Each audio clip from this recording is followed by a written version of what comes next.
All right, let's go. Thank you, everyone. I know I'm the last lightning talk before your coffee break to be able to survive this very long day, so I will try to be quite quick. Today we'll talk about an important subject, is how GraphQL as a technology, with everything you saw today as a package of complexity, can be a challenge for newcomers. Just before starting, a little word on my company. So I founded Teamstarter 5 years ago, a bit after having been a participant to the one of the first Apollo GraphQL conference in San Francisco. And when I started to work on my project, I had absolutely no plan. I just took GraphQL, put the libraries inside my project, and started to work on it. That's it. I had absolutely no plans, and that was okay. One thing that is, I will not talk about my company. We have only 10 minutes. One thing that everyone, I think, today got in mind about GraphQL is that GraphQL is a set of specification and libraries, and it's really, really, really great for experts, because experts will make the perfect stack to answer exactly their perfect unique problem. And while this is really great, it has a few issues, and one of them are the newcomers. People who come inside your company for the first time, they cannot know how do you, in your company, handle GraphQL, because most of the time you will have something that is different from the other company. Right now, GraphQL is not at a stage, for example, like PHP, when we have Symfony, who have like 30% of all the possible websites. Right now, it's really, really, really different. There are a lot of services, and we don't have a clear framework, a clear winner. So one problem is that when you're a beginner, a newcomer, and you arrive in the company, you are unfamiliar with everything. You will have to learn the whole stack. Then you will have to learn the business. And then maybe you already saw, but if you check on Reddit all the possible errors, or just you type GraphQL on Reddit, you will see thousands of people complaining about very common problems. And those, all newcomers must be able to quickly learn them. And so right now, GraphQL is a very good library and a good set of specifications, but it's very, very, very difficult for newcomers to get into it. Sorry, I think it makes a bit of sound. I will try to put it here. It moves. It's better, sorry. I don't want you to. Okay, it's way better. So my advice is to try to open source as much as you can of the core of your stack. That's something that I have done totally by mistake, because maybe 6 months after having set up my initial startup, I just wanted to work on GraphQL on another project, and I literally spent 6 months trying to figure out how to set up GraphQL on my project. And to myself, I told myself, okay, never again. I will never go to all the thinking about how can we make it work. And so I've made an open source library, pretty small, which is not the subject of today, but I've made it open source. And 5 years later, so right now, when I'm reading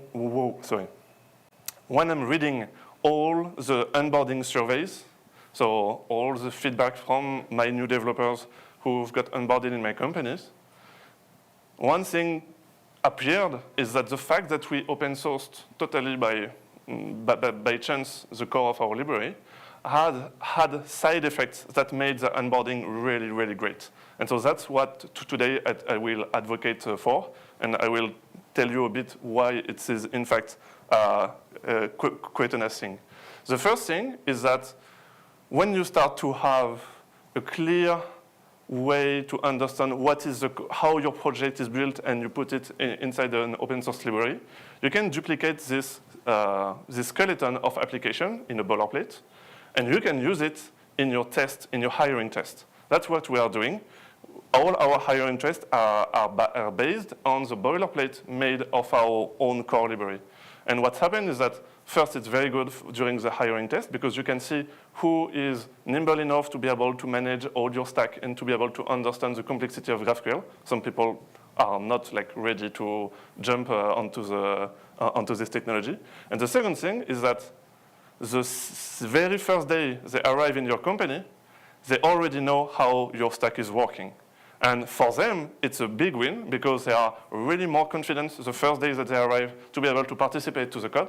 They have an understanding of the general architecture of your application. And for you, it's a very big win because they are productive since day one.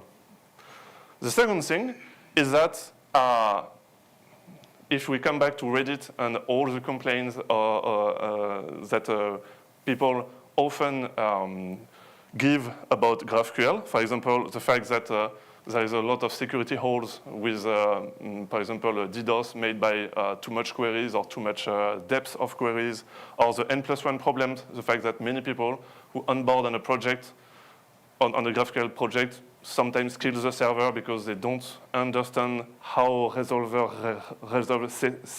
sequentially, and so they kind of kill all the performances. All of those problems, why you start to think about your core application as a library, you can think of them not on how can I solve it for my resolver, for my single problem when it appears, but you can start to think about it as a general problem. How can I solve it forever? And so you start to integrate it a bit better. And when you have a newcomers, you don't have to understand all of this because you've made all the effort to try to simplify the way that you are solving those problems inside your core library. And so for them, it's a really big help because all of those problems, they will encounter them, but the later they encounter them, the better it is. One other thing that it was a bit like surprising to me, but in fact it's pretty logical, is that when you go open source, even if nobody is using it, my library, I think like there is like 2 forks, nobody is using it, I don't care. The fact is that when you open source your core stack, it forces you to document it because you don't want to just put like crappy code and let it rot on GitHub. You want to at least make it a bit beautiful and you don't want to be ashamed of it. And the fact is that it's kind of stupid, but when people come into my company and look at all the code, they're saying, wow, I never saw such a clear and beautiful documentation for like the technical architecture of the website. And it's a win. It's a double win. It's an incentive for us to like be better on one thing that sometimes is not really cared about. So how your library is, how the stack of your library is clearly defined, and it's really better for newcomers because, as we said, GraphQL is a complex set of tools. You will never just use GraphQL.js. You will use many of those libraries, and so it's quite important. We've made many other small libraries after this. After trying this, we've made other small libraries on a technical vertical. So, for example, job processing or webhooks. It allows newcomers, when they come into the company, to be able to not work on your main project, but work on a subset of a project, which is really smaller, but have the exact same characteristic of your main project. And so it allows them to be useful for the company by upgrading those libraries without having to jump in the business in the first day and deal with like the 200 tables we have. It's also it's also a lot easier to upgrade. I don't know if you already upgraded Apollo server 3 or 4 times in your life, but you will remember each time that it was a big pain. And when you separate in open source libraries, you start to see that it's way easier to upgrade the libraries separately and then after to upgrade your project. So it's also something that you can this time delegate to newcomers because as the libraries are separate, it isolates them from your core business, and the risk is way smaller. And my last point of the day is a pattern that I really love, that GraphQL Weaver is nearly done, is nearly aligned with it.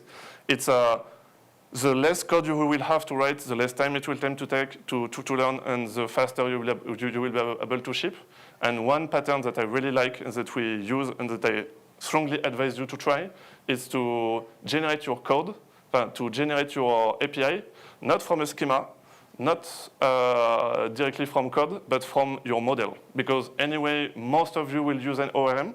And so if the ORM already contains the definition of your model, you can generate procedurally all your GraphQL APIs and after customize it. We tried it. It's like a 2,000 line of code, so it's like pretty small. I really, really strongly advise you to do something like this, because if you're a Newcomers and you come in a new project and you only have like 10 lines of code to add a new model, it's way easier to be able to be productive quickly. And so that's it. This is just exactly the 6 slides that I stated before. Thank you very much. Do you have questions?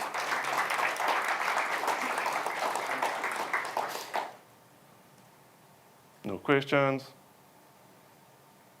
All right, thank you very much. The coffee is like right away. Thank you.